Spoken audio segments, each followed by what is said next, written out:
hell? Why does that Hershey continue to have that reputation?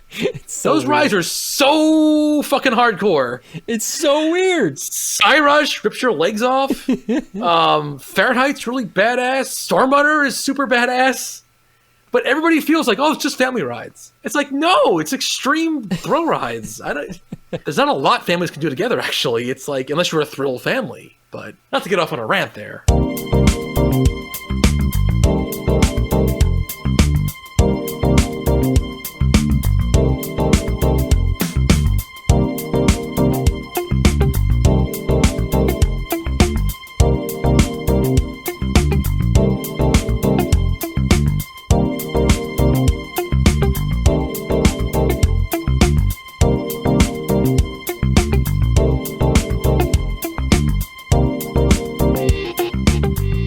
We have survived a global pandemic so that we could survive lackluster rides, a questionable layout, and more brick puns than you could shake a brick at, or enough to make you shit a brick. We have survived the brand new Legoland New York.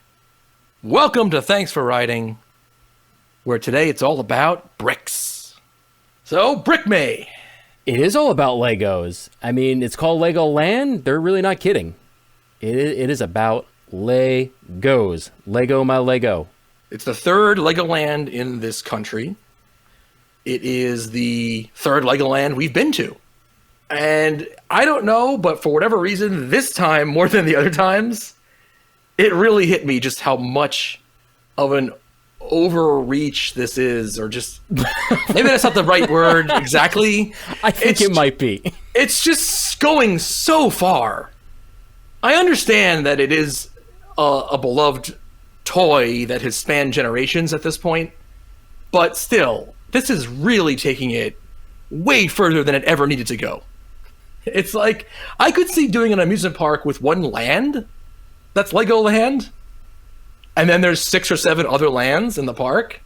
But the whole park, it's a bit much. There are 10 of these in the world. Oh, wow. With an 11th on the way. We got a brick in the oven? You got a brick in the oven. Belgium? Where? Gonna fire this brick. Belgium, 2026. It's taken over the world. Yeah. There's one Hershey Park. But there are 10 Legolands. And it's not like they're new on the scene. That first park opened way back in 1968. Yeah, I did not know that, and then we saw the timeline when we were there at the New York one, and that's when I found that out, and that was shocking. Yeah. So this was kind of cool. This for me, this is the first time I ever went to a park year one, which is shocking considering like how many parks you've been to over the years. Yes, it is shocking. It even shocked me. But that just goes to show you like how rare this is. I mean, I still live in the Northeast, not in New York any longer, but I mean, living in New York, when have any parks opened in our lifetime for the first time? Yeah, it was like, it should have happened also with that Nickelodeon universe in the Meadowlands, but I don't know, pandemic kind of screwed things up. No, they got it open, I think, in 19, right? But like, not everything was open. But right, it was only like half the place. And they were still charging like $80 to get in or something ridiculous. Yeah, and like one coaster or something. So yeah, and then the pandemic hit, and then I don't know, I just never looked back again. Right. I kind of forgot about it, really. Yeah, it just never happened. Well, it's kind of funny because this is actually something. This is something rare that I have on you. Because you've done that. This is my third, actually. I was there in '99 for Islands of Adventure. Okay. And I was there in '98 at Animal Kingdom. Oh, back to back. And now Legoland in New York, 2021. And I guess the other thing we should mention before we get into the park itself is just what an interesting sort of phenomenon this ended up being. A new park in New York. Upstate New York, but lower upstate New York. Still very much in striking distance of the 5 boroughs. Not too far from, it's about 20 minutes over the border from Pennsylvania on that side of things, if you know your geography a little bit. So there's a lot of people to pull from. I guess the fact that it's a proven brand helps it out. It wasn't so experimental as far as what the park would be. Regardless, they still had a hard time getting it through. I know the town of Goshen did not want it. At least a lot of them didn't. I guess it was both sides. A lot of people wanted it, a lot of people didn't. But in the end, here it is. You can't stop Lego. Lego's taking over the world. So where to next? Okay, we did talk briefly before the show started, which is rare. And we actually, I think we're going to do sort of a review of the park, right? A classic thanks for writing review. Yeah, what the hell? We'll bring back the categories, give them a 1 out of, or a 0 out of 5. What is it? Yeah. Like. And is it with every half? Is there 0.5s were valid? Well, it's whatever we want it to be. Oh, okay. Okay. But okay, what are the categories? The categories are layout, theme, food, and rides. Okay, so there's the categories. All right, first thing you notice, they didn't put a sign out front, which is kind of funny. Like to turn off the road to get into the actual property. They didn't put a sign up. Well, we could backtrack a second. I didn't remember seeing a sign on the highway. No. They didn't allow like billboards on the highway as you're getting close to it, and nor did they allow like a sign, usually one of those brown attraction signs. Mm-hmm. Legoland this way. They didn't have that. Maybe they'll add that eventually. And then the road was kind of plain going in, and then no actual sign at the actual like parking lot entrance either. No, it's a secret. Which is very weird. There was one like minifigure statue. That was the only like indication. But yeah, the approach, and then the approach is just bizarre too. They make you drive around pretty much the entire park. You enter in at like sort of the back of the park, and then you drive around almost the entire thing. Well, yeah, they just wanted the parking lot tucked away in the back. They didn't want it right off the highway, I guess. Okay, again, that could have also been one of those compromises with the town. They did have parking attendants, which I like, to bring you into your space, because most parks have done away with that. How about that? And then, I don't know, do I want to bring up paying for parking here while we're talking about it, or save it for the end? What a fucking shit show that was. Yeah, well, I had the same reaction. Excuse me, I'm sorry. What a frickin' shit show that was. We shouldn't say... Yeah, we gotta speak correctly here. Okay, so I don't know what the deal with this is. I don't know if this is just like first year or if this is really the way it is. Because we have not encountered this at the other Legoland parks. I'm gonna say they think this is a good idea. Or like, yeah, I've never encountered this at any other theme park. So you pay for parking when you're done, like when you leave. Now, if you paid for parking ahead of time, then you scan it at like the booth when you leave. If not, you have to go to guest services before you actually exit the park. Now, I'm sure you could pay at like the machine, the actual gate that lets you out of the parking lot. Otherwise, I don't know, you're just like stranded there. You're just gonna be a skeleton in a parking lot. But I don't even know if you could. I don't know. But yeah, but it's like this is the last thing you want to do at the end of your day. You spend a whole day at Legoland, however many hours, you're tired, you just want to go home, and then you have to deal with this long ass line, trying to leave the parking lot, and you gotta pay for it. And it's just really frustrating. It's just, terrible system. So the whole thing is just, it's bricked. Not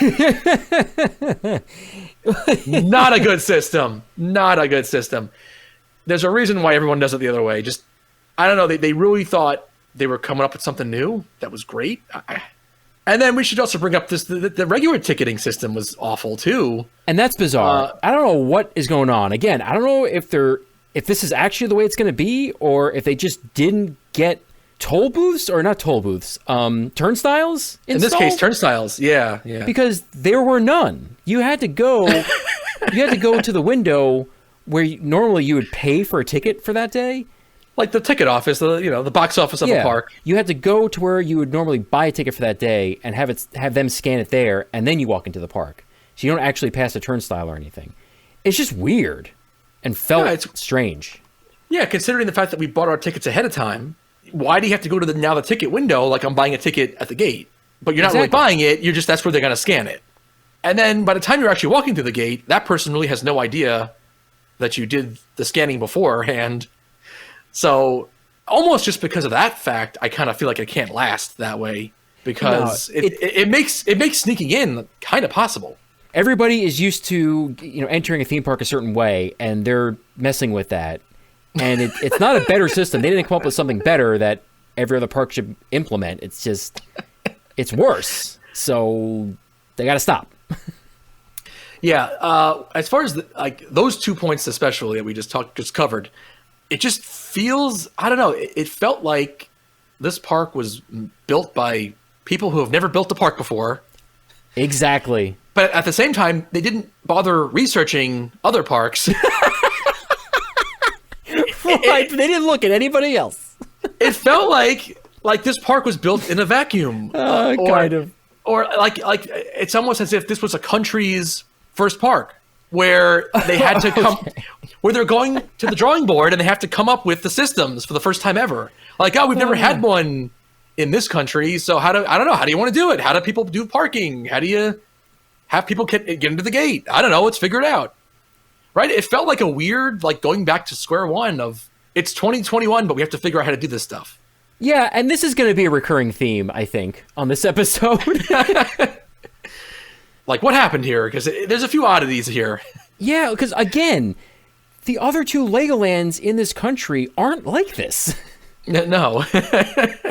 So, should we do layout then? And okay, layout. Well, this layout is kind of bricked. So you get through the frickin' ridiculous entry system. And you hit Brick Street. And you hit Brick Bottom.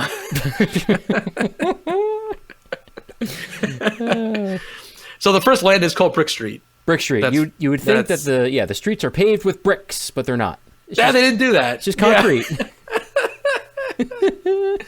Oh, this was actually a very lackluster entrance.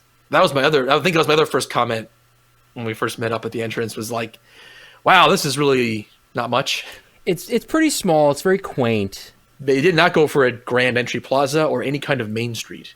Yeah, all right. It was very small. It's just like the bathroom and like a little cafe and. Right, you can grab a snack, some coffee. The big shop is there. I forget what the name of it is. It was a big shop.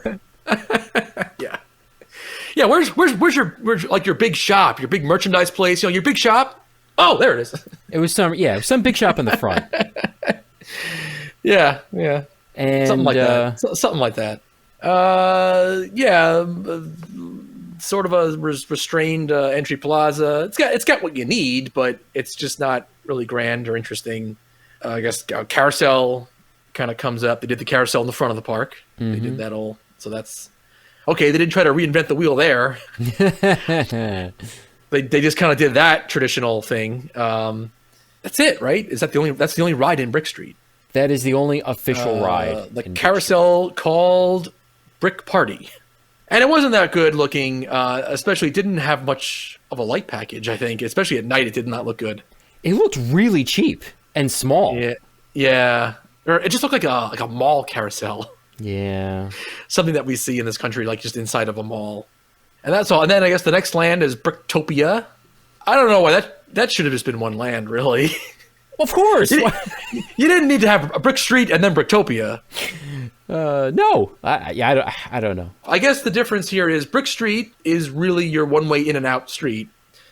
And then Bricktopia is the first of the lands that make up the loop of the park. That's right. So Bricktopia, I don't know. How do you want to do this? It leads to Ninjago? Well, it's like, yeah, okay. So I think the designers very clearly wanted you to go through Bricktopia and then go into Lego Ninjago World and follow that path, which is off to the left. So clockwise. Yeah, right, clockwise. Now, you could go counterclockwise and go down to Miniland and Lego Pirates and so on and go counterclockwise, but it really doesn't feel intuitive, and I don't think they wanted you to go that way. So, but you could. It's possible. It's no hub. I'll tell you that.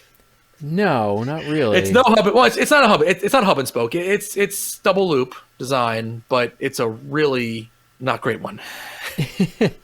Okay, so then so let's really address that. Here's like the real big problem. The park is built on a hill. They built it on a frickin' mountain. And It's not easy to get around in. So, all right, so the first couple of lands, Brick Street, Bricktopia, and Lego Ninjago World, that's all sort of at the top of the mountain. And then after that, you gotta hike down the hill to get to the second half of the park, which is at the bottom of the mountain. And so they have these paths that, snake back and forth to get down, to the Lego Castle Land. Or if you went, counterclockwise and you went down to Miniland, then you also have to snake down there. Now, that kind of felt like Miniland was supposed to be like the finale, maybe. Like, this is Legos. This is what we do. We build shit out of Legos. Yeah, which is interesting because I don't think the other parks were laid out like that. No, they were not. The Minilands were more like in the middle of the parks, when I remember. Because it's like the lazy middle of your day. Yeah. Which makes more sense. So the real problem is that it's not an easy park to get around in because it's mountainous. And these snaking paths, it's really kind of funny. It's interesting. The guests, the people there, were ignoring some of them. They would just walk on the grass or like the dirt path or whatever it was to do a shortcut because they're like, we're not putting up with this shit. I think it was grass, but it's been worn away. Yeah, so they were making their own paths. So now Legoland really has to look at that and make those paths because people are just going to continue to walk there. Well, they did in the one case. They did make a shortcut across the grass. That is kind of funny. They lined it with flags, like banners, but like they'll get around to paving it eventually, but they learned that lesson year one. Yeah, I really am surprised. I was very shocked in the park. Again, this being brand new, the best comparison we can make is Universal Studios Hollywood, where there's a distinct upper lot and lower lot. And it probably is actually not as much of a distance as Lego Hollywood, as Universal Hollywood. Those lots I think are even even more of an elevation change, but still it's significant. But it's like ideally they would have somehow flattened out that mountain a little bit more or at all before they built this park. Now they're kind of stuck with it. And that's tough. That's really tough to solve for. It's the double loop, but the best versions of that have that cut through. Busch Gardens, Williamsburg, the ultimate example. You got to have that, and the mountain makes it so you really can hear. If this was a Six Flags or something, the mountain could make for some cool roller coaster elements, I think. Legoland's never going to do that. They're not going to build a B&M invert and use the mountain as some natural terrain or even a hyper coaster of some sort. That's not going to happen here. So really for them, the mountain is just a pain in the ass. It's a brick in the ass. Yeah, that's a good point. Yeah, they're not going to really use that terrain. It's just going to kind of sit there. I mean, the least they could do is put in a sky ride. Yeah, something. They need something. Or an inclined railway, a new a funicular. Yeah, yes. The terrain really creates a situation where, more than most parks, you really are just going to do the loop once in your day, and that's it. It's not really a bad layout. It's really a bad plot of land that they had to build on. That's what it is. So, all right, what do we do with this layout? How many bricks do we give it? And you got to give it like a 1 or something. But again, do you though? Because again, like I was saying, it's not really inherently a bad layout. It's like they were given us shit terrain to work on. But you can't overlook it at the same time. And they could have done a better job regardless, because they could have done stairs, escalators, a transportation ride, something, as we've been going over. So in that case, that they are to blame for. Nothing but gradual, narrow switchbacking pathways. And narrow, too, we should mention. Yeah. So when you put all that together, 1.5? 1.5 bricks? 0.5. You get 1.5 bricks for layout. That's the brick of it. All right. So yeah, theme. In this case, we'll go theme/look. Well, hope you like Legos. I mean, it's themed to Legos. It's, as I said at the top, I mean, it's the most in-your-face overreach of a theme ever. There is not one corner of this place where you could forget where you are. Right. Brick Street and Bricktopia is kind of, you're a kid and you dumped out all your Legos and all the colors are mismatched and you're kind of just building whatever. It's Lego mess. Even they did the animals were purposely off-colored. They're like rainbow-colored animals. Yeah. Made in Legos. stuff like that. Or like Yeah. it's wearing a crane for a hat or something. Some weird stuff like that. I don't know. There was that. Yeah, the dinosaur in the front. Cranes for hats. Or a gorilla is like firing a cannon filled with bananas or something. It's weird stuff. I guess that's the initial spirit of Legos. Just Sure. wacky, creativity. Do what you want. Yeah. We're just having fun You know. here. It's a fine way to start. Then it starts getting into other themes made out of Legos. Right. Now, I guess they have these lines. Like they have a ninja line of Legos and a castle or a medieval theme and a city one and a pirate one. Yeah, I mean, that's all fine. It all looks all right. I mean, one thing that I know we've said over the years, at least amongst ourselves, is that Legoland can't really make up its mind about what exactly it wants to be. And what I mean by that is some stuff is made out of the actual Lego bricks, like the actual ones that we as humans have in the real world that we can play with. But then they have other stuff that's like giant Lego bricks that's like as if we were shrunk down to the size of a minifigure. And then they have stuff that's just like regular sort of real world stuff, but maybe like designed in a cartoony way. Yeah, wood and stucco. Yeah, but it's supposed to be like real world materials. So it's like a mix of all that stuff. And it's kind of interesting that they've gotten away with that all these years. Like they never dedicated themselves to what is this really all about? What are we really doing here? So it's a mix of all three of those things, all three of those styles. To make it more specific, I mean, it's a mix of those styles within each land. Yes. It's yeah. not even like each land decides its style, but then you transition to the next land, because that would even be a better way to do it. It's all these things in each land, just kind of mixed together. So yeah, there's actually sculptures of minifigures like built in regular real life Legos, and then there's also minifigures just done as like a fiberglass sculpture, and then they never can decide what size they should be. They're always different sizes, depending on where you see them in the park. Yeah.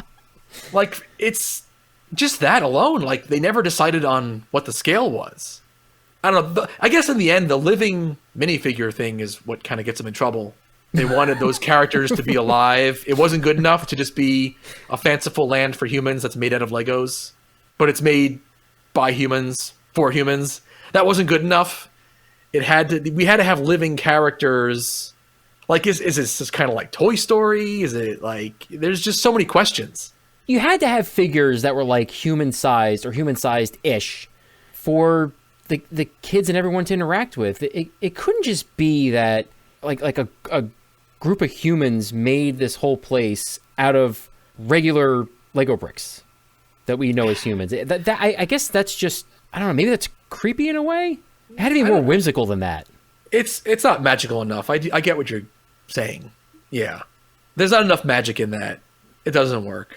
Fair enough. But in that case, though, they really needed to come up with at least the scale. I mean, and it also extends to the mini land where because the mini land isn't inhabited by the minifigures. It's like they had to make human beings out of Lego bricks because the minifigures would be too small based on the scale that they built all these landmarks out of. Because they chose a different scale for that. Yeah, so that's a little weird too. It's like, it's all over the place. You really can't think about it. And by the way, that is what I just said before. That is just a city of Legos made by people. Yes, and that is, yeah. So there's no magic in that. I mean, we've said that. Where like the mini land is like the least interesting or least cool part of any Legoland. It's the least magical. Definitely, yeah. So that's just the inherent problem with the whole Legoland thing. Yeah, whatever. It was all fine. It does look really good. It is all brand new, so that helps. I like probably the Lego Castle the best. And that's the only one that I think I noticed even themed music. Can't say for sure that they didn't have theme music in the other lands, but I noticed it in Lego Castle for sure. I like that. And then I guess Pirates is my second favorite. That also looked kind of cool. That strip of buildings, the restaurant, the eatery there looked really cool. Mm-hmm. So that had some great theming. So I like those. That actually had your water-based attractions too, so that was clever. Both of them, next to each other, which that's actually good. We could have given an extra half point on layout. Too late now, but for that. That is a good idea, though, when parks kind of clump their water attractions together because, if you are going to change to a bathing suit or change after the rides for that part of the day, at least it's all in the same spot. That's kind of good. Lego City is just whatever they want it to be, I guess, which is fine. It's just supposed to be like a city street or two. And then Ninjago is fine. That's cool, too.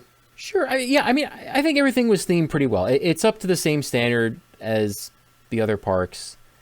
One thing that we did notice, though, is some of the, I guess really just giant stickers that they stuck on some of the buildings that were supposed to look like windows or doors or other pieces of theming. It was starting to peel away. Oh, like vinyl wraps, yeah. Yeah, so that didn't look so good, but I know it is. We went in October, so we're getting towards the end of the season, but that was noticeable. Well, that was just odd. I don't. Again, that's the kind of thing. Is that just first year? Were they just running out of time to build the actual windows and doorways? Because there was actual like certain parts of it was Lego City mostly, where there was supposed to be windows on the tops of the buildings and doors on the bottoms, and instead of ever building even a prop one, they just put a piece of vinyl over the cement or stucco side, and then that was peeling away in the sun, I guess, from the summer. So I kind of feel that they'll fix those things in the future. Even when you are backed by Merlin and Legos, still money's not infinite for anybody. Plenty of Lego sculptures, couple humorous things like in Lego City, the outhouse scene. Oh, that was just weird. I don't know what they were going for there, really. A janitor with the plunger, but the guy had fell in the toilet. Yeah, his head was sticking out of the toilet. That was just weird looking. I don't know what that was about. Of course, that just gave us an excuse for dirty pictures. I don't know what they're going for there. The guy in the ticket booth at the theater was getting a blowjob. I don't know what that was about. Totally making an O face. Oh yeah, it was so strange. He's the ticket taker at this Lego City Theater and whatever they called it there. No Meinstein. I like that at the other parks. No Meinstein. Maybe they'll get to that. That was like Lego Imagination Land or something, I think. Yeah, something like that. I liked it in Briccolini. We ate at Briccolini pizza place. And inside, the light fixtures were themed to look like the underside of a Lego brick. Like you were looking up into a Lego brick. And I thought that was kind of cool. I mean, I didn't get it. That doesn't really make sense to me. But it was kind of cool. Yeah, you were face to face with the Lego anus. Exactly. It was great. Just looking at these Lego anuses. Well, again, if they had done the stuck with the shrunk down concept as their scale, that would have made perfect sense. But it's not consistent, so whatever. It's just sort of it ended up being just kind of almost like a modern art, an artsy kind of ceiling, which was cool. Yeah, I guess so. Okay. It was cool. I did like the inside of that as well. So, yeah, what would you give the theme? How many bricks? Theme. This is also bricks. Oh, you reminded me. That one guy in the toilet, he was a bumbling buffoon, but they didn't do. We talked about this in the park. How they didn't really continue that the minifigures are so bumbling. Yes, that's right. That's a funny thing from the other two parks that we noticed, that the minifigures, their whole shtick is they're kind of bumbling idiots. They destroy things by accident. And they didn't do that here. I'm wondering, maybe they're trying to get away from that image. Yeah, that just seemed that was sort of a thread through the whole park in California and Florida. It ran through the 4D shows and all the attractions that we could really tell. All the statues and stuff. A lot of the sculptures and statues where they're always knocking something over or falling into something, or they just couldn't get anything right. The guys operating the cranes are always just buffoons and should not be operating cranes. And, everything was a mess, and that's just what it was. The Lego guys are just idiots. But they've kind of gotten away from that. Yes, now they're just normal fantasy people. Right, the one guy in the toilet, and then there was something in the queue of that factory adventure tour. There was one Lego stuck in a cake or something. There was one were they fixing a fire hydrant and it was exploding? Oh, yeah, there was an exploding fire hydrant, and then they rode the water. One of the guys up Like the water pushed him up, Yeah. and the water was made out of Legos, All right. So it's like 3 things. which we also couldn't figure that out because like there's real water Yes. as part of some of the sculptures Yes. and as part of the rides. But yet, so wait a minute, in Legoland, is water made out of Legos? Are the elements also made out of Legos or not? Because they go back and forth. And then the fire was real in the fire engine ride. You know, well, not Yeah. really real, but on a screen it's real. And then there's like Lego ghosts that exist in Ninjago. There's like Lego monsters, and I think there was ghosts. Wasn't there ghosts? Or were they just ice people? I don't know. I mean, there's definitely Lego skeletons.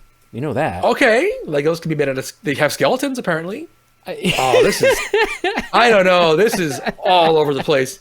Yeah, it is shocking to believe that this is their 10th park and they're getting to 11, and they still haven't figured these basic concepts out. They've had like 10, like I don't know, like 4 or 5 hit movies and stuff, and they still haven't really defined it. It's whatever Just they go- want it to be, and everyone's okay with that. Yeah, it's like the show. Only no one's okay with this. We are. It's all that matters. Okay, so anyway, how many bumbling buffoons or how many bumbling minifigures do we give it? It's not very good, really. Like it's the same as Layout. It's both awesome and terrible at the same time. It's awesome that even if I personally get tired of it in a short, like 6-hour day, I'm sure some people don't. It's awesome that they go for it and it's all Legos, all in your face. Why not, right? And that part is consistent. Like they didn't throw a human land in there just to do it, or something odd. Well, they could have. I mean, think of weird decisions that Six Flags makes and stuff like. Yeah, okay. And they don't do that here. They didn't just do some weird thing. Like they stick with their Legos everywhere, and it does look beautiful, colorful. It's very good. It's very awesome for kids. So that's great. But then the inconsistencies, wow, they abound. It's tough. So like 3, I guess. Yeah, I was gonna say like 3.5. I can go 3. I feel like it's really low, but you got to detract points for all the other problems.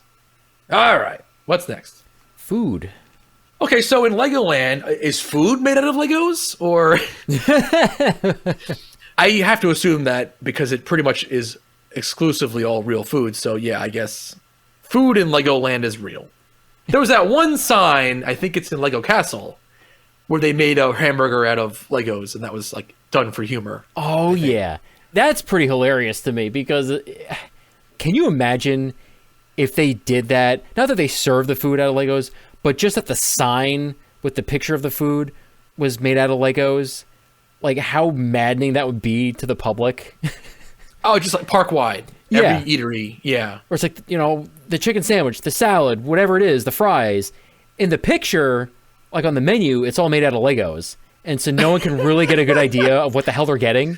So salad is just like some green and red bricks just like thrown together in a bowl. Yeah, and the people are just like, wait, so what the hell am I really getting? Because I can't figure it out based on the picture. Yeah, because I guess you don't really think about it, but like, especially in theme parks, like the pictures do help. Oh, they help me tremendously, yeah. Yeah, so yeah, that would be funny if they did it everywhere. It was all just Lego food pictures. But they did it once with the burger at the Lego Castle. Yeah, and that's really funny. I like that they did it at least once. Yeah. But as far as the food that we ate, I mean, we only ate at one place. We ate at Briccolini. In this one, he's like chef. He's like a celebrity chef to the stars. And his Wait, hold on. I didn't think about that at all. Hold on. am I blowing your mind? I didn't realize that. He Am I is. bricking your mind? Am I bricking your mind here? Yeah, because that explains all the movie posters and the gold records on the wall. I didn't put that together. I didn't make that connection. Okay, well, I figured it out. Yeah, so that's exactly. So he puts movie posters and pictures of him with like movie stars on the walls. That's the decor of his restaurant. So yeah, and that was different from what I remember in California and Florida. They're all different. Like I think in Florida it was just like Briccolini owns a quaint Italian restaurant. It was like brick oven pizza. That serves rubbery. No, I said Florida. Oh, I'm sorry, Florida. That yes. serves like rubbery Play-Doh based pizza. Oh yeah, total shit pizza. And then right in California, it was like Briccolini. He makes like cool California pizza kitchen style brick oven pizza. Right, and that makes sense. Brick oven pizza. Brick. Get it? It's in the name. It's like an alternate dimension briccolini in every one. Yeah. So why not, I guess, if you're going to do it multiple times, I guess, why not? And it was fine. It's just CC's on steroids. Essentially, yeah. Pizza buffet. Yeah. Steroids and the fact that it's larger. The place is larger. It's like the size of like 3 CC's. It's a proper size eatery. It's good for that park. They need a big one. Same concept, same kind of food, just less options. Less pizza options. There's only like, 4 or 5? Yes, there's a bunch. Pasta just with tomato sauce you can get, or pasta just with Alfredo sauce. Salad. And is that it for the main? And then just dessert? And then a couple of different dessert options. Okay. Yeah, brownies, regular brownie, like a cream cheese brownie, and a fried donut hole. And all you can drink Coke Freestyle machines, but not all of the kind of like a limited Coke Freestyle machine. Yeah, that was odd. They didn't have the full slate of options. Which is like, yeah, I've never seen that before, like a smaller Coke Freestyle machine. And the food is very cheesy and doughy. A little light on the sauce. Heavy on the cheese. Yeah, not enough sauce. I went up looking for sauce to dip in, but they didn't have just sauce out. And the smaller slices too. Like if you've been to CC's, they're a fraction. They're a fraction the size of like a New York slice. They're not as big as what we're used to here, the Northeast. Yeah, and we were in New York, so that was what made it a little odd, I suppose. But yeah. But it worked overall as a concept in a park years ago when we first discovered CC's in Ohio. That was my first one anyway.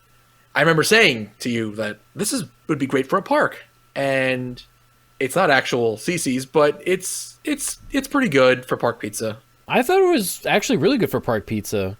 It may be the second or third best one I've had. It wasn't as good as California's Briccolini, from what I can remember.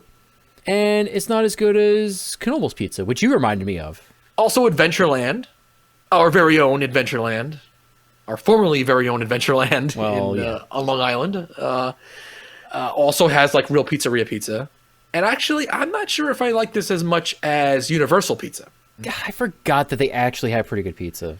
Universal, I've always been a fan of their pizza. It's offered in multiple locations. It's in the Simpsons area, whatever. It's the Circus Tent, Seuss. They used to have it. And the Cafe 4, I think, also in Islands. And Monsters Cafe. Oh, and Monsters. That's right. So it's two places in each park. So it's like, yeah, that's good pizza. Okay, so maybe this is like fourth or fifth best. Yeah, for a park at least, that's good pizza. So this is better than the average Six Flags and Cedar Fair pizza, is what it is. It is better than like the two biggest chains in terms of like number of parks pizza, yeah. And better than what I remember from Florida's Legoland. I remember that food being almost like actually maybe not even almost. It was kind of inedible. I remember that food being so terrible. It may have been melted down bricks. Yeah. And they just made pizza out of it. I think it might have been that. So, but the pasta was very whatever. The dessert was not good. At least I didn't think so. That brownie was the densest brownie I have ever come across. It really was a brick. It was just like a brick of fudge. I got into it.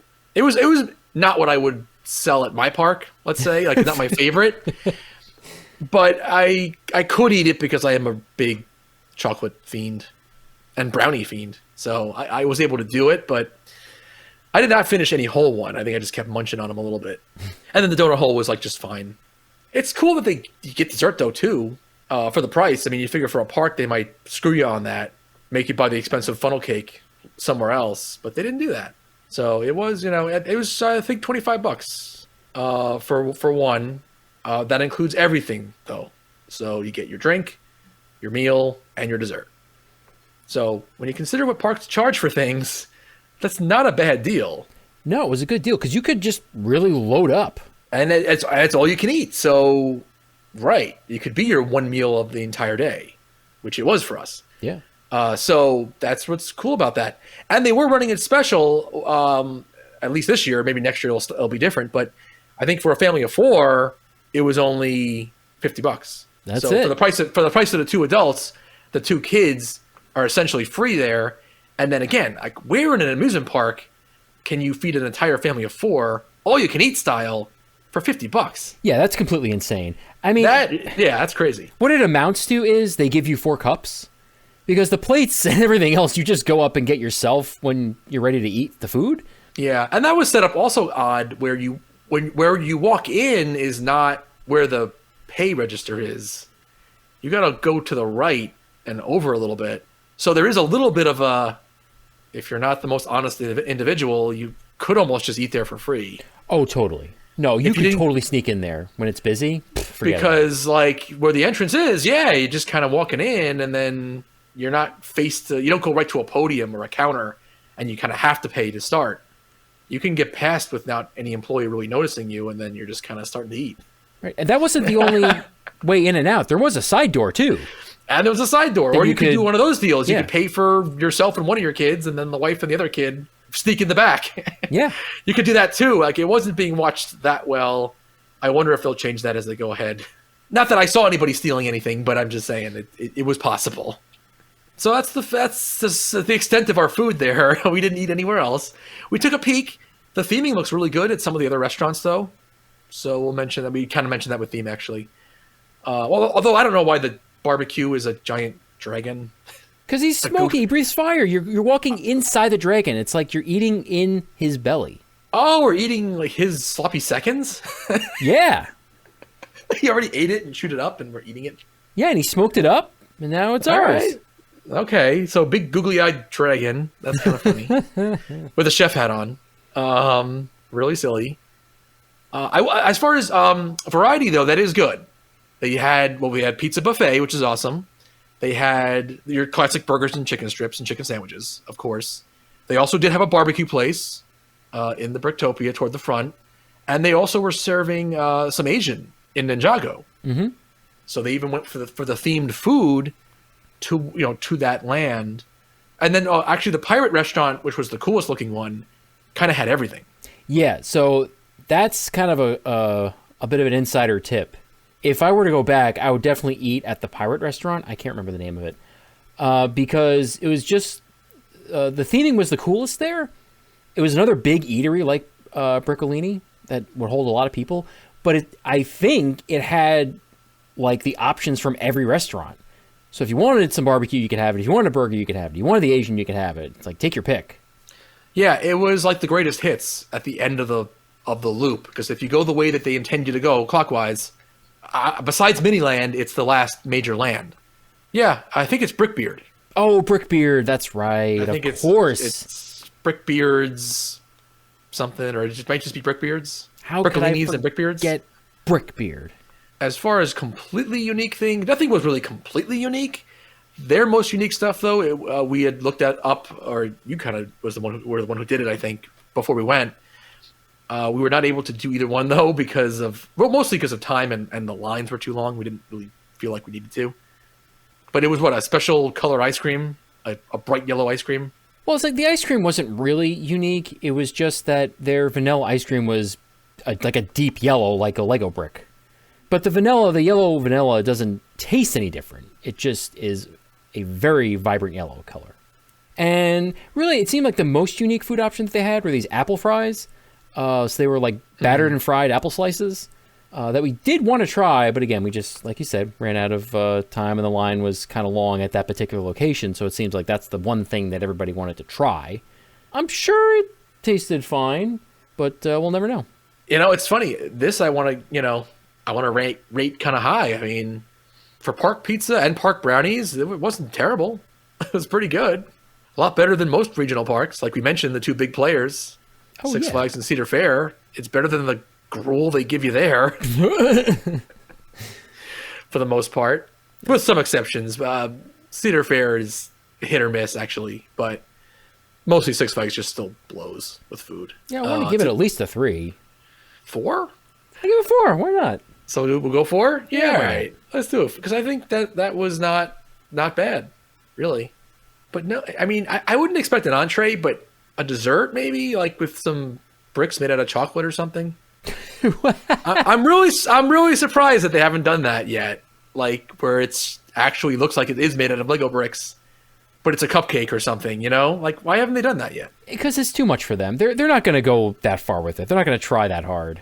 Okay, so if there was no such thing as Legoland and Universal contracted with Lego, the company, and they did, like, in their new Universe park, Epic Universe, the Kid Land was going to be Legoland, let's say, they might do that. Yeah, sure. But in actual Legoland, they don't go that far. So that's unfortunate. I guess. You also could argue, though, that within their world that they set up here, even though it's not that consistent, they don't want to put it out there that you eat Legos. Well, I mean, yeah, Maybe that's going too far. they don't also want 'cause- to. Yeah, Yeah, go ahead. I know what you're going to get at. choking hazard. Yes. Then somewhere some kid's going to eat a Lego or try to and choke.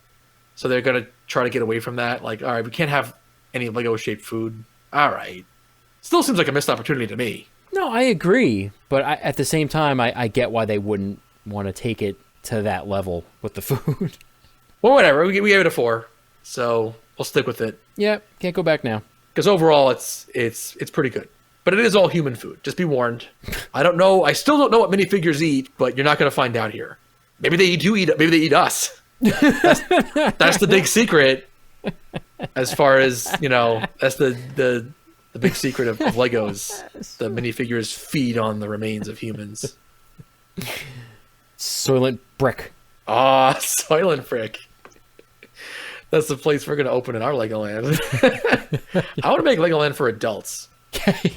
What's next? There's only one more category. That's right. It's the ride. It's a big one, though. I kind of gave it away a little bit at the top. I said lackluster. I could have said mediocre. Not brickin' good. I don't know.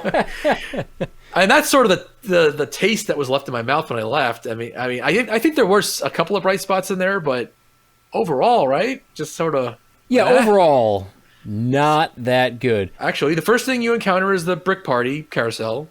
We didn't do it. It's just a carousel, but it looks like you're riding different Lego animals. Then the next thing you encounter is their teacups. DJ's Dizzy Disco Spin. We did do this, and there's good and bad. The good, the individual cars are really lubed up, and you can spin them like crazy really easily. The bad, though, was the no cover over the top at all, not even any theming or decoration. And at least during our ride, the inner turntables weren't turning. So the main turntable turned, and then you could spin yourself as much as you wanted, but none of that other range of motion, the smaller turntables, of which there were 3, I think, they were not working. So that was odd. I thought it was interesting how easy it was to spin each one, but also they didn't lock when you loaded or unloaded. But that was odd. So overall, pretty poor as far as teacups go. Now, here we go. Now the Factory Adventure, what's it called? The sign and the brochure and the different things have different names. That's right. Oh, okay. On the map, it's Lego Factory Adventure Ride. Okay, on the sign, it says like Lego off to the side, like the brand name, but in the sign box thing, it says Professor Brick's Factory Adventure Ride. So I don't know. So we have a dispute here. We don't know if Professor Brick did this or Lego did it. An adventure ride is only that part of the sign is LED, as if they're going to change it at some point. Like a changing LED board where, yeah, it could be changed to anything. So I don't get that. Okay, so this is like the one completely unique ride that this park has. So it's supposed to be a factory adventure ride. So I'm picturing you're going to get to see how the bricks are made. And then something's going to go wrong. We're thinking Hershey's chocolate tour, but plussed up or brought to the 21st century. Right, so I think I was justified in my approach to this ride. Oh, yeah, I thought the same thing. But it's not that. Oh, Professor Brick lost his mind. It's extremely disappointing. Yeah, so It's like a nothing bricking. ride. It is bricking disappointing. It's trackless vehicles, which is kind of cool. So like when you get into the station, it's actually really cool. I got so excited when I first saw it because it's like a ballet of these 3 ride cars coming in.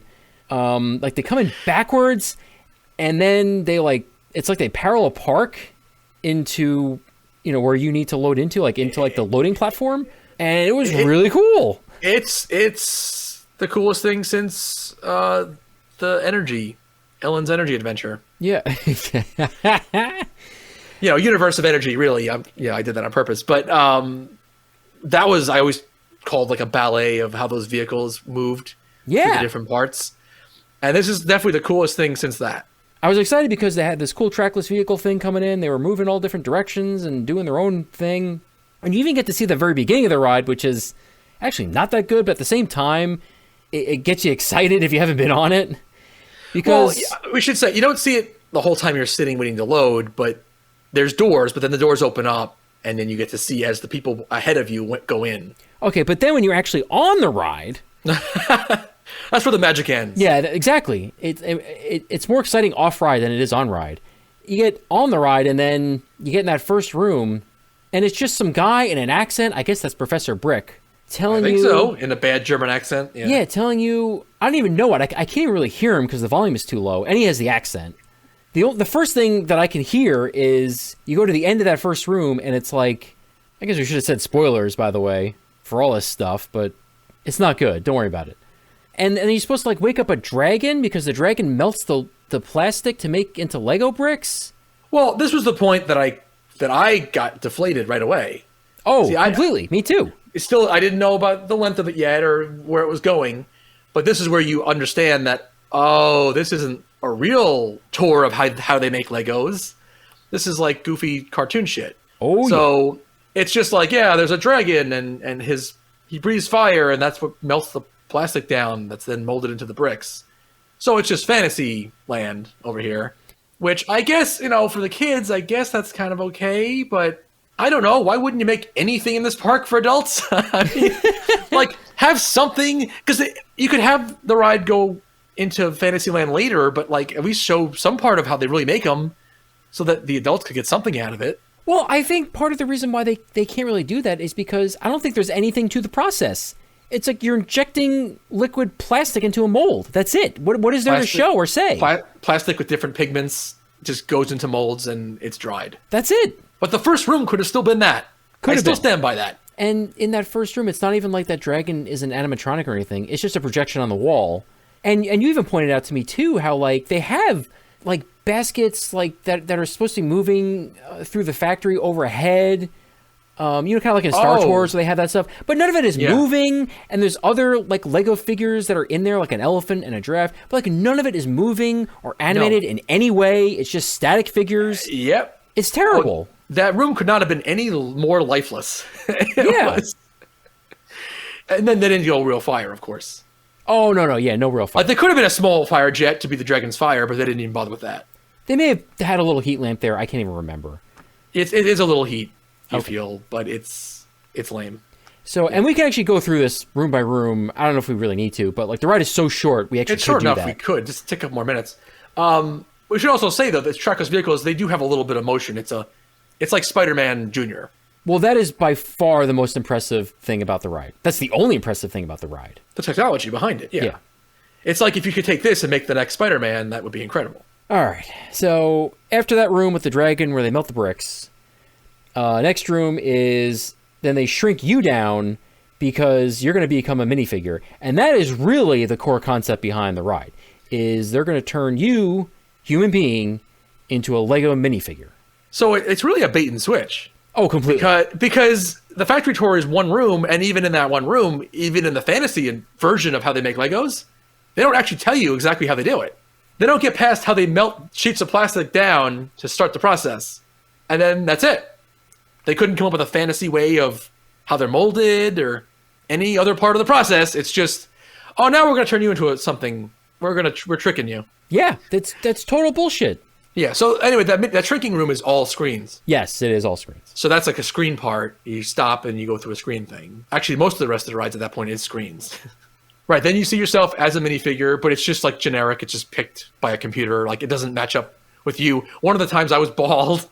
Right. And like, I don't have a shaved head, so that didn't make any sense. No, not at all. I think there's weak motion tracking in that room, though, too. I think the figure, if you lift your arm up, that figure has the arm lift up. That.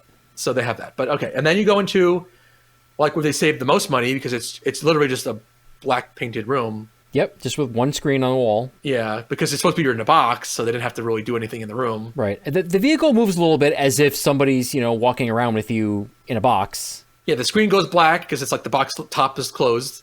And then you turn around, you go into the next room, and then it's like, I guess you're supposed to like be in a kid's room, maybe, but I don't know. It's really just like the other minifigures like welcoming you. I think there's a big banner. It says "Welcome minifigure," and it's supposed to, and then you do like this like dance around the room to these different screens to be like a celebration. Like, wow, you're now a Lego. Yeah, the vehicles, all three of them, just like break off into like a circle, and they circle around the room a couple times. Which again, that's cool. That's the technology element of this, which is neat. But this was like, again, you're just kind of shaking your head, like, wait, what's going on here? Yeah. I didn't sign up for this. What is going on? I'm a figure, and then you're just watching some bullshit on the screen, and one of the screens wasn't working actually when we were there. Yeah, I didn't really understand that room until the second time I did the ride. No, I still didn't get it. The best part is like they show a picture of you early in the ride. There's a on-ride photo. And so if you do a goofy pose, then like you can look at that for a second. The rest of the room is total crap. Yeah, a real picture of you, which also makes no sense. Yes, a real picture of you, exactly, not as a Lego. Because earlier, just like a minute earlier in the ride, you see yourself as a Lego, and then now you're seeing yourself as you really are, sitting in the vehicle, bored and confused. In a room that says "Welcome minifigure." Yeah, in a room where you're definitely still supposed to be the minifigure as part of the story. And then you just like go backwards. The ride vehicles turn backwards. You go down a tunnel, which I believe is supposed to be like it's bringing you back into human form because it's almost like a rainbow kind of tunnel with some LED lights. Yeah. Very cheap, but I think that's what that was supposed to be. Spared all expense. Yes, and then the narrator comes on. I guess it's Professor Brick saying, "Thank you for riding the Factory Adventure ride." It's like, okay, so you're acknowledging that we're on a ride. Yeah. At the end of the ride, which is also stupid and inconsistent. And it's extremely short. I mean, we just went through it. It's like 4 or 5 rooms. It's like maybe 2 minutes. 3. I guess it's 5 with the box. So the ride's terrible is the bottom line. So, and yeah, the whole thing is like 3 minutes or something. Like it took longer for us to describe it, actually. It is so short. It's so nothing. Definitely audio problems. Was there any audio? Was there onboard audio? I don't think so. I feel like it was all coming from the room. Which is why we couldn't hear it. Yeah, and it was all kind of like they didn't use great speakers or something, or it wasn't loud enough. It was kind of like a bad Lego acid trip. And and then it just ends. And it failed on every level, I think. Well, okay, except for technology. I'll say they chose a good technology for it. So it didn't. Okay, so that's one level it didn't fail on. But as far as the ride, the story, the whole rest of it, it failed. Yeah, and you know what? People aren't being fooled because there was never a wait for it. People don't like this ride. Oh yeah, it was like 10 minutes the entire day. And like other stuff got a wait. It wasn't like that. Everything was 10 minutes. It's like no, other stuff had lines. Ninjago is the big bopper. That one had the biggest wait all day. Yeah, and the coaster gets a bit of a wait, as we found out. Mm-hmm. But yeah, we waited like the 10 minutes the first time, and then we did it a second time at the end, and we just walked on. So mind-blowingly bad. Professor Brick is a brick. He's a frickin' brick, whatever you want that to mean. I just feel like the concept is weird too. I mean, I think we have to say this. Switch. Yeah, the bait and switch is a big problem. I think people expecting one thing and then giving them something else. I think that pissed a lot of people off. Yeah. But then also, I just think it's bizarre to turn a human being into a minifigure. I think that's just hard for people to grasp. Because like I didn't ask for this, and am I still like a conscious human being? But now I'm just a minifigure. Did I turn into a toy from Toy Story? Like what happened?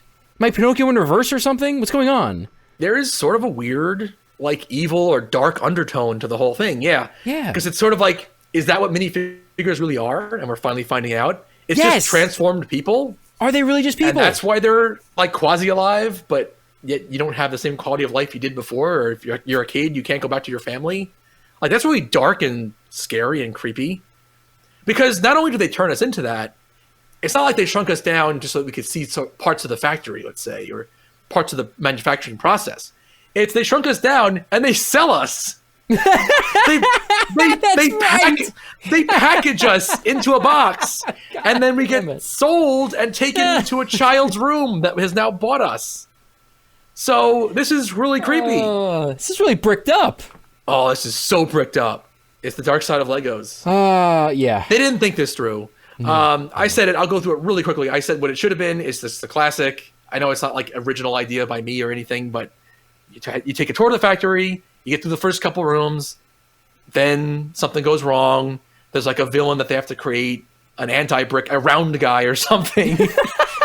There's anti-brick, and he attacks, by surprise, and then infiltrates him and his minions infiltrate the factory, and then to save the factory, for some reason, Professor Brick is like locked in his office or his laboratory, so he has to shrink us down so that we can infiltrate and get in, and then save the factory. And then that happens in a couple more rooms, and then done. And then we're brought back to our life. Although that's kind of dark, you don't know. Brought back to ourselves, our human selves in the end, and we're thanked by Professor Brick, and there's like a celebration at the end, and that will be the dancing around in the final room, and then awesome. Right? That's it. Done. I just did it in 2 seconds. Perfect. That's all you need. But that would have been a ride that I think people could have gotten behind. Not this. Right. I mean, I know that's like every dark ride ever, basically, but it's very derivative, yes. I said it's not original, but then it has the original Lego spin on it, and that's the original part. So what's wrong with that? Not good. Not a good ride. No, so we don't recommend that at all. Don't think you're gonna. If you've been to the other Legolands and this is the one original ride, don't think that that's worth it. No. Only go if you enjoyed the other rides that the other Legolands had and you experienced, because the one original here is not good. Ninjago? And then Ninjago, we finally did it. It was 4 years in the making for us because we didn't get it at California that time we went. It was closed. And it's just not that good. I don't know what to say. No, it's bad. Everybody knows what it is now. It's just this is their shooting gallery ride, essentially. Only it's all with motion of your arms. You make the different things get thrown in each scene, and it does change. It's like the snowballs in the ice scene, and it's some kind of samurai stars in other scenes and other things, bolts of energy or something. And it's just a total mess. Like I didn't understand the story. I didn't understand what I was fighting really, and I didn't understand how to really make the thing work. I wasn't getting accuracy at all. I don't know how you were supposed to do it. Maybe if I wrote it more times, and then my arms were tired by the end anyway, just doing it once. So I almost couldn't imagine doing it again because your arms are frickin' tired. So it's like, no, in the end, this was not a good idea. A gun is better. I wanted something to aim. This was confusion on every level. Yes. None of this worked. Yeah, like you said, no idea what's going on. Can't make the thing work. It tires me out. I don't know what I'm looking at. It's such a mess. I mean, I did it twice. You only did it the once? I only did it once, yeah. Yeah, I did it twice as I have no idea what's going on. I don't know what I'm doing. I did it once by myself. Like I did, like in a car all by myself, and I still couldn't tell if I was like flinging the fireballs or whatever it was correctly. It all just seemed like random, or even most of the time it wasn't working. Oh, not good. Not good at all. That was very disappointing.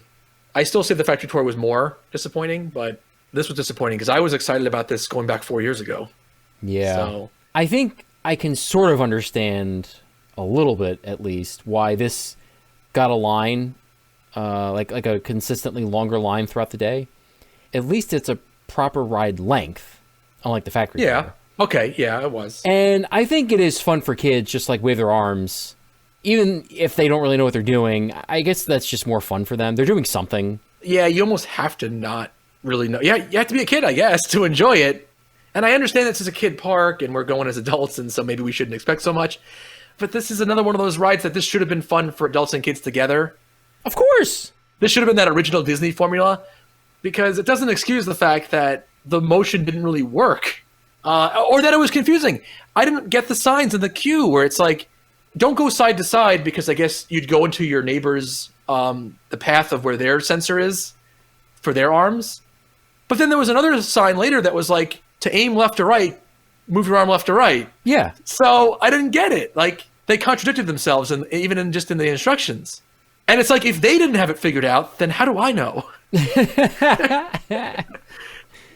So the whole concept just didn't feel ready. It still felt like it was the prototype I was writing or something. Right, and like they still had a lot of work to go. Oh, no. But it's like no. they have one of these in every one of their parks because it's so popular. And it might be their most popular attraction at H1, I think. Yeah, could be. And that's Ninjago. And that's... Well, actually, no. There's a second ride in the land. They didn't do like in Florida where it's just one ride per land. There is like a mini... I guess it's like one of those mini Himalayas, which is basically like... It's a Music Express Junior. And we did it. Jay's Gravity Force Trainer. Jay the Ninja. They put trainer in there. So it's almost like it is. It's like training you for a Music Express ride in the future. Or Sure. Himalaya ride, or the adult Himalaya, or Hay Baler. I don't know if they still have that anymore, but whatever. Just the kiddie express ride, which is fine. The only thing I want to note on this one, though, is that it was really uncomfortable. This is one time, I mentioned it there, I feel they took the Lego theme too far in the design of the ride, because it really was just like it was built with giant Legos. Like, it was just an angular car with sharp edges. Like, it there was no padding at all to sit on and lean your back on. But that was the unique look of that, and just okay. Very short ride cycles with their flat rides. Yeah. I think only like 30 seconds or so, 30, 40 seconds. Very short. All right, then you walk down the giant hill, right? That's right.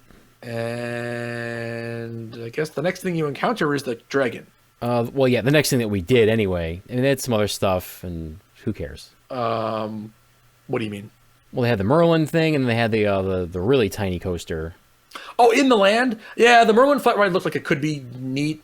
It's not. I looked up a video. Oh, is it just an up and down hub and spoke? Yes. Unique version of that? Unique look of that. And then like a real kiddie coaster, yeah, that I don't think we would have been able to go on anyway. But the Dragon coaster is the one, I guess, adult size coaster. Yeah, family ride. We've done it at the other ones, and this one was essentially the same. Did we find out, though, are they all zero? I don't think so. Yeah, I just want to look that up. Okay. Because, yeah, this one at Legoland New York is a zero. The one in California is a Vekoma. And then the one in Florida is also a Vekoma. Okay, so I was not wrong. That's what these rides usually are, and this one's not. But good call, because this is the best one. Yeah, it actually rides really well. This was my favorite of the three, so maybe a different layout then, too, I guess. Although they all do essentially the same kind of thing. But I liked it a lot. I thought it was very smooth, very fun. Yeah, this felt like it had a little more oomph than the other two.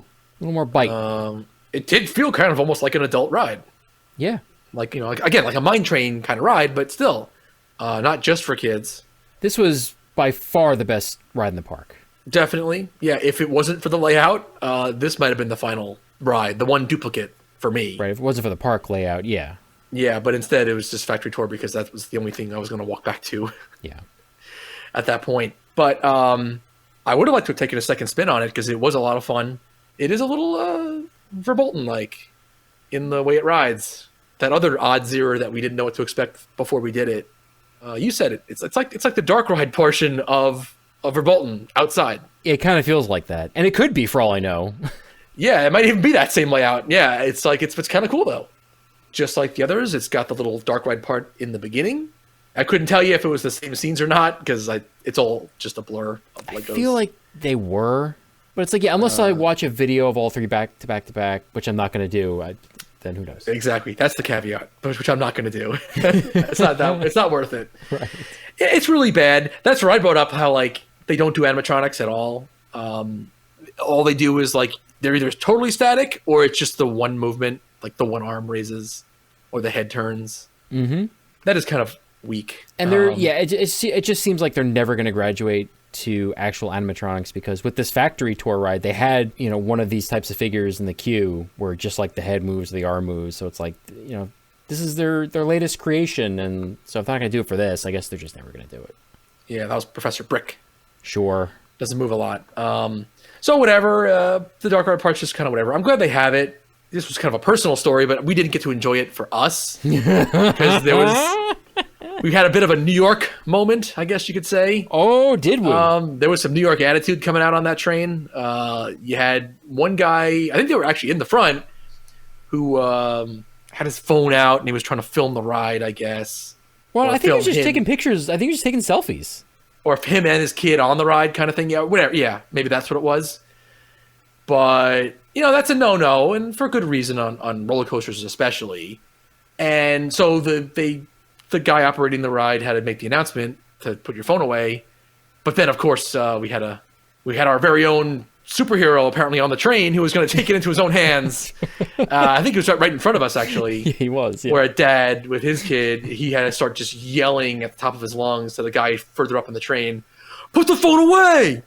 Really nasty with in a classic New York way. Yeah. Put the phone away. They're gonna stop the ride. Put the phone away. Yeah, and I'm pretty sure the guy did it, and he still was going on for a little longer than he needed to. No, that went on for almost the entire dark ride portion of the ride. Between that and then the ride operator, back in the station making the announcement over the speakers, it was like you were being bombarded by "put your phone away." Yeah. For like a minute solid or something. It was ridiculous. So as far as I know, at the New York version of this ride, it's just the whole theme of the thing is put your phone away.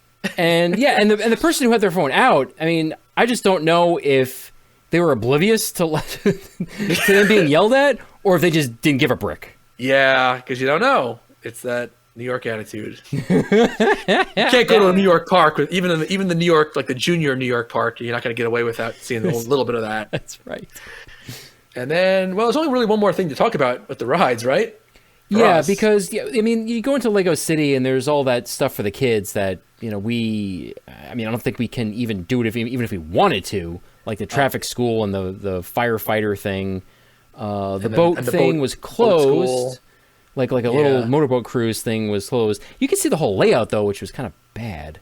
It looked like a really short ride with almost nothing to look at. Yeah, and that I remember that looking a lot cooler in California. And in the Lego Pirate area, we didn't do any of that stuff. They were running the Splash Battle and the Aquazoid, whatever the hell it's called. I don't remember the name of it. Yeah, it's funny that I think that's in like Lego City and the other ones. And Okay. it's just like a city theme. It's the Aquazoid. You're right. And here it was pirate theme. But it was just a little too cold for that kind of stuff. Yeah, well, you could do that without getting wet, but they have those water bombs. Yeah. That are free, That- too. It's like you don't even have to Free pay for free them. water bombs, so people are constantly touching them and blowing them off. And they are kind of cool. We did blast it off a couple times. Because it's like doing the cartoon TNT detonator thing. Oh, Yeah, and we they, did- they had a rock and tug. I'm Rock and familiar Tug. with that we Yeah, didn't do either. don't forget about the last flat ride, the Rock and Tug, which we also didn't get to. That just had a long line, but that's also just like really small. It's not like a bigger one either. It's just the regular, not the Snoopy, the surf dog. Yeah. So the last thing that we did, they have a 4D show, like a brand new 4D show, but not just one. They have two. They were showing two movies, and of course we had to see both of them. Yeah, alternating with the show times throughout the day, the two different 4D films. I don't remember the names of them, of the movies. Oh, one was Lego Mythica, one of their Lego lines. Lego Mythica Journey to Mythica What a was name! the full name. The other was Lego City Officer in Pursuit, I think. So two very different themes. One of them like a fantasy mythical animal theme. That's Mythica. And then the other one is cops and robbers in the Lego City. I don't know. What do you want to say? I mean, we're not going to go through the films. I mean, whatever. Right. Go see them yourself if you really care. But I will say they're both like lengthy. I think 13 minutes, and they went for it. It's a full, newly built 4D theater with the seats, with the full range of effects. In the theater with the lights and the fans, but also the soap bubbles for I don't know what. There wasn't snow in any of them. I don't know what it was. No, there was snow in the Mythica. Okay. They go to an icy area. In the Pursuit, though, I don't know. They also use the effect, but I don't remember what it was. Like guy jizzes on you or something. I don't know. Of course, that's what it Yeah. is. They had a guy jerking off in the subway. It's Lego City. He's bricking off. What are you bricking off over there? Well, it's the usher out front or whatever, the ticket taker. Oh yeah, he finally explodes in your face. And then that's the in theater, and then the seats have everything from the usual buzzing and in the seat to like the air in front of you and your face, water in your face, and then also the classic leg ticklers. So this is all spoilers, by the way. I know it's a little late to mention that, but okay. And they You had said it at the beginning. yeah, of the whole air in the back of your head. Oh yeah, the your back neck. of your hair. The only thing they didn't have actually was the backstabber. Maybe they held back with that because it's for kids. Well, at least the Mythica one was yeah. too intense for some, because we saw 2 separate sets of parents have to walk their kids out because it was just too much for them. It was too intense. And it was Yeah. pretty intense, actually. It was. They really went for it. These are 4D shows. Constant effects. To the point where they go through their bag of tricks pretty quick, and then it's just a lot of repeating. But it's kind of fun. I mean, because 4D shows are kind of going by the wayside, I enjoyed it. Yeah, it was fun. A lot of water. I So was much just, water. Yeah, it was always Like, so 'cause much there's water. also water. There's water like in front of you and also from the ceiling. So it was like Yes, kind of like that's right. rain moments, but then also like the spit take in your face moments as well. We got really wet, I remember. Well, that and with the foam, because the foam like doesn't disappear right away. So at the end of the movie, when the lights come up, you're just like covered in crap, and you're like, what the hell's going on? Yes, we were like Harry at the end of Home Alone after the traps, where like in the first one, especially where he's got like the feathers on him, because it's like we're all tore up with all this shit on us. At the end, just looking at each other like, it's like that's what it was like coming out of this thing. It was like, wow, that just happened. Yeah. But I liked it. We were just laughing during it even because it was just hilarious. Like again, Yeah. like I don't think I've ever had the leg ticklers more than once. Oh. That's like one of your big gags that you save up in at one key moment. And they did that like 3 times, I think, in at least the Mythica one. We should say the Mythica one was the better one. Yeah, that was the crazy one. It was the more intense one. The film itself was kind of weird and dark, and I'm not exactly sure what happened, but it's these crazy creatures. And Yeah, chasing after like a unicorn pony or something. but the unicorn only had one wing. I don't know. It was a lion with wings that also had like a hawk head and a shark head, and its tail was a snake. And it's like, this is too much for kids. That's the villain, and that was very scary. Now, with the unicorn, the protagonist, I thought only had one wing. That's why it couldn't fly. Or it got ripped off. But by the end, it only had one. Well, and then it's a spoiler.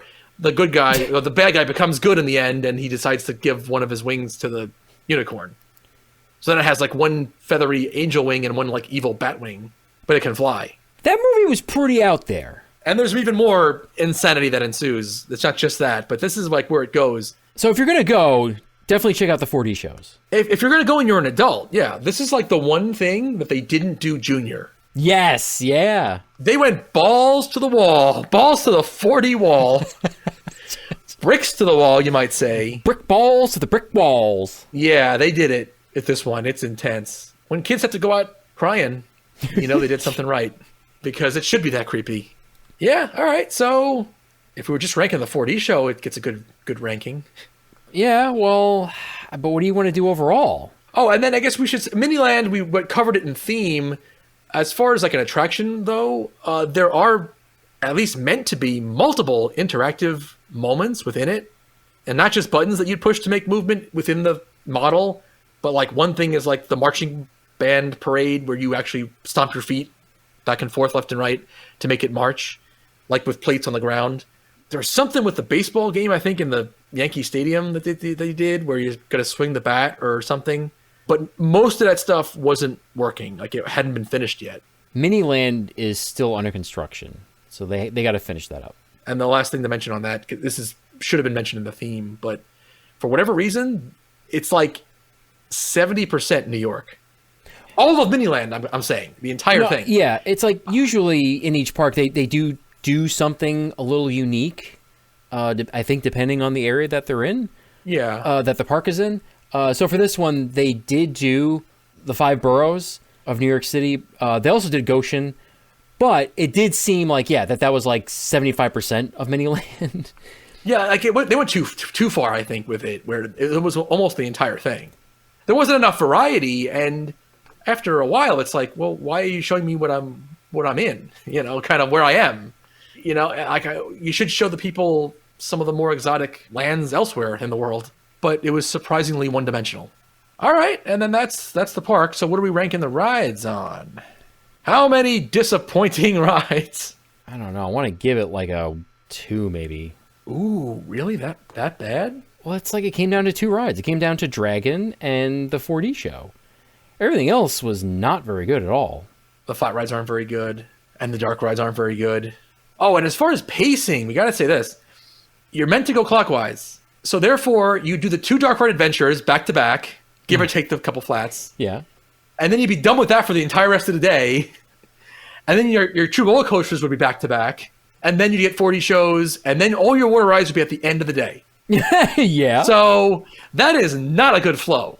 That has to be pointed out here. Okay. Yeah, that's fair. They bricked that up brick time. So I guess really, if they just swapped out the Lego Castle land with the Pirate Land, they'd reverse those, that would have solved that problem, right? And you end on the Dragon Coaster. No, I was thinking you got to swap Ninjago for Pirates. Oh, or you could do that. So you do like your afternoon water rides there, and then that splits the dark rides up too. So that fixes almost all the problems, actually. So I don't know how many Professor Bricks. We say 2 for the rides. Yeah, they're really not very good overall. I mean, the 2 that are there are fun, but they're not 2 of like the best things ever made. I'd say 2.5. 2.5 leg ticklers. All right, so the total layout we gave a 1.5, theme 3, food 4, rides 2.5 for a total of 11. Okay. So how does that stack up? How does that stack up with our other park Just to compare reviews? what we've done in the past. Oh, this makes a lot of sense. So Legoland is just as good as Six Flags Over Texas. That's what we gave Six Flags Over Texas, an 11. And what ranks higher? Well, Six Flags Great Adventure, just a teensy bit better than Legoland. That got an 11.25. Holy shit. We're a bunch of brickheads over here. Legoland does rank better than Six Flags New England Well, I mean, come on, let's be real here. and Michigan's Adventure for us. Well, let's really be real here. Yeah, I mean, come on, those parks suck. The reigning champ, and like by a lot, is Knoebels. We gave that a 17. Nothing else is even close. Knoebels is great, but wow. But that's stupid. Our rating system is really out of whack. It's a little flawed. It's bricked up. Oh yeah. So that's what it gets. You know, if you're family, if you got kids, I would recommend it though. Oh You yeah, know, this I mean- place is meant for kids like 10 and under, and they're gonna love it. Oh, actually, all right. Before we do like that's the final wrap up. A couple other little things. We didn't see the hotel. It's more that Bricktopia, Brick Street kind of theme, just like the other ones. It's also like right outside the entrance. And then we did actually do one of those labs just for the hell of it. We were in there for 10 minutes. So that's just exactly what you think it would be. You just freeform, build some Lego shit. Yeah, like you know, that's actually something that could have very easily been overlooked.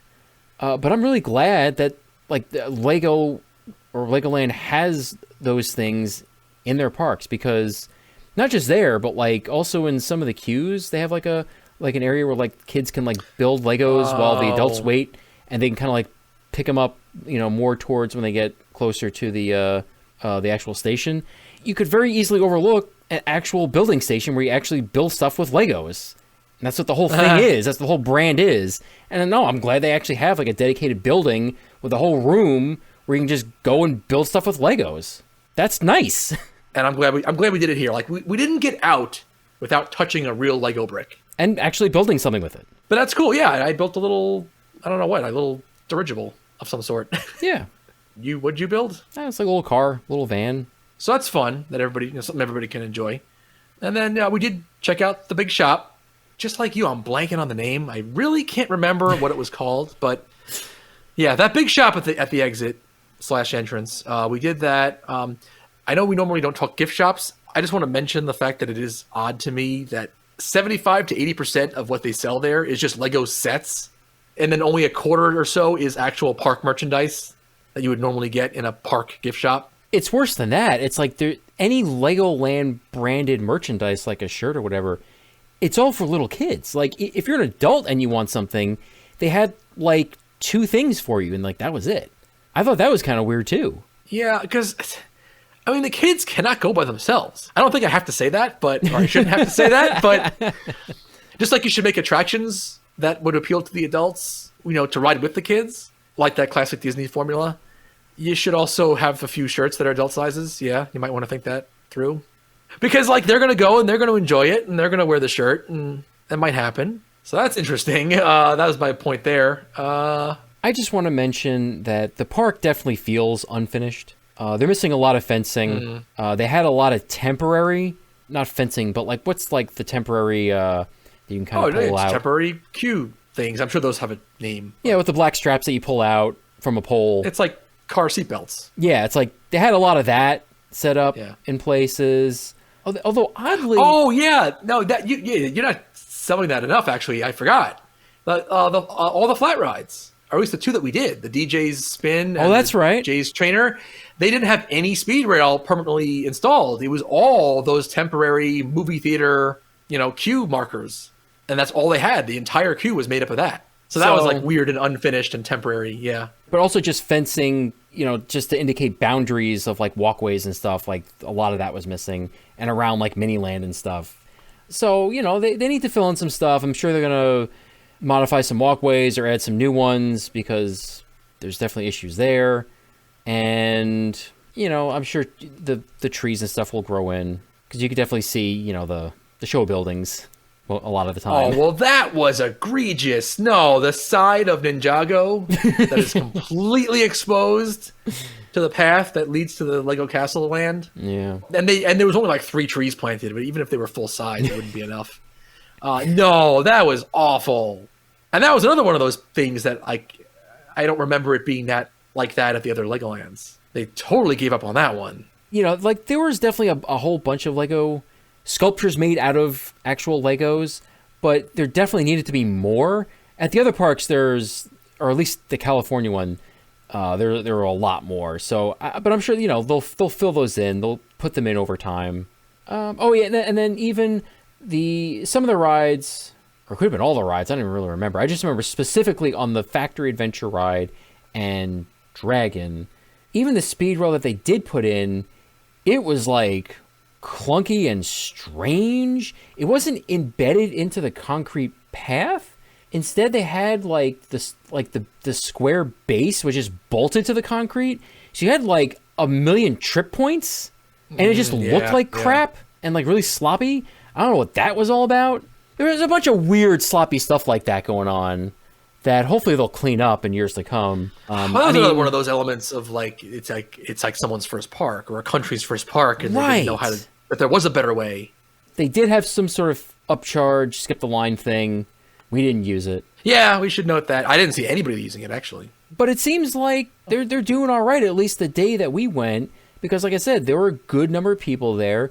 And it didn't feel like the park got any less crowded at closing. It felt like it was still like the max number of people. So people were into it. They liked it. And we were definitely, I think, the only 2 people there without a kid. I think literally everyone else there had at least one kid with them. That's a fact. And I know we didn't talk about Brick or Treat, but that's because there's really nothing to talk about. Oh, I think it amounted. That's for the kids. Yeah, I mean, it was really a trick or treat trail and a couple of shows. We didn't see the shows, and we didn't do the trick or treat trail. So no, and I think 2 different hay bale mazes. Oh, okay. Where it's only a maze if you're under 2 feet tall. All right. So, any final thoughts on Legoland New York? So, if you have kids, especially under 12, this is a good park. I would recommend it. If you're an enthusiast who just wants to see out of pure curiosity every new park that opens, like we were, I would also recommend it. It's kind of interesting, and there's enough going on that you won't be bored. As an enthusiast, for me, it was worth it. And then if you're anything in between, No, stay away. Don't go. If you're just a casual park goer that just knows Six Flags, or even if you're a casual park goer but you're an adult already and you like Disney, I don't know if that translates even. Yeah. If you're one of those kind of hardcore Disney people that really likes to go to Disney more for the atmosphere than for the actual rides, I mean, I don't know why you're listening to this to begin with, but You're not, but we're not talking to you. But, you know, if you're that kind of person, yeah, I don't think there's probably enough whimsy and fun atmosphere to really get any satisfaction out of. But, you know, for the young kids, I think it does do what it needs to do. So that's the other thing. They have more land there that they bought. So I wanted to see them do the first ever, like, Legoland park for, like, teenagers and adults. Oh. They're going to put the B&Ms in there, world-class coasters. Do it. You heard it here. Do it. The adult Lego park with. All right. So brick on down to the Brickland. Don't forget your brickbacks. You have a bricktastic day. They do say that there. I really, you know, when you do leave there though, you're done with Legos for a long time. It is too much. Bricks, bricking.